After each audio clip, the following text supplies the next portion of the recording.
عورت کی چوائس۔ مرد پڑھا لکھا ہو کر بھی ان پڑھ عورت کو قبول کر لیتا ہے، لیکن اگر عورت 2 لفظ زیادہ پڑھ جائے تو اس کو اپنے معیار کا شوہر چاہیے ہوتا ہے۔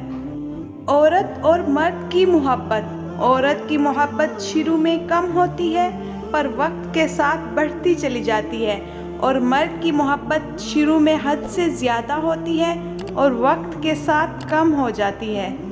عورت کی محبت۔ دنیا گواہ ہے، عورت ہر اس مرد سے بور ہو جاتی ہے جو اسے سچی محبت کرتا ہے۔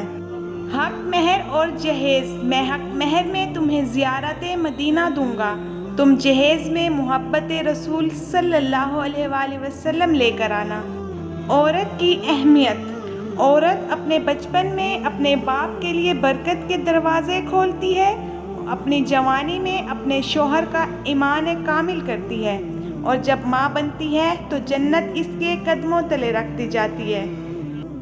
بیوی کی ہیلپ۔ ہمارے معاشرے میں مرد اگر عورت کے ساتھ کچن میں کام کروا دے، اس کے لیے گاڑی کا دروازہ کھول دے، کھانے کی میز پر اس کے برتن سیدھے کرنے میں مدد کر دے یا کوئی بھی کام کر دے، تو لوگ اس کو کمزور بلکہ آسان الفاظ میں بیوی کے نیچے لگا ہوا کہتے ہیں۔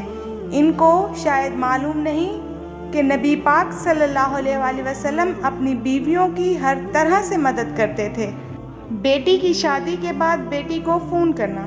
وہ مائیں جو اپنی شادی شدہ بیٹیوں کو ہر 4 گھنٹے بعد فون کر کے مشورے دے رہی ہوتی ہیں، وہ ان کی خیر خواہ نہیں ہوتی۔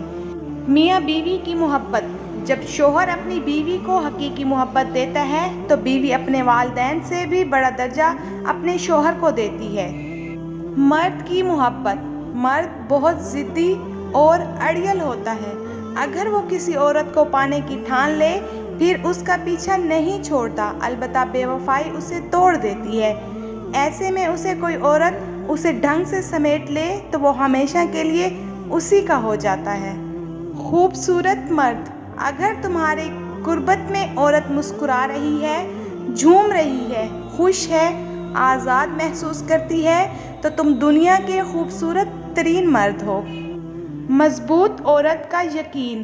ایک مضبوط عورت صرف اس مرد کے سامنے کمزور پڑتی ہے جس پہ اسے یقین ہوتا ہے وہ اسے سنبھال لے گا، آگے بڑھ کر ہمت اور ساری دنیا سے الگ ہو کر اس کا ساتھ دے گا۔ وہ مرد اسے خود سے زیادہ مضبوط لگتا ہے، وہ اسے سننا چاہتی ہے کہ وہ کہے میں تمہارے ساتھ ہوں اور ہمیشہ رہوں گا انشاءاللہ۔ جو بھی میری یہ پوسٹ پڑھ رہا ہے اس کے ماں باپ کی عمر لمبی ہو، آمین ثم آمین۔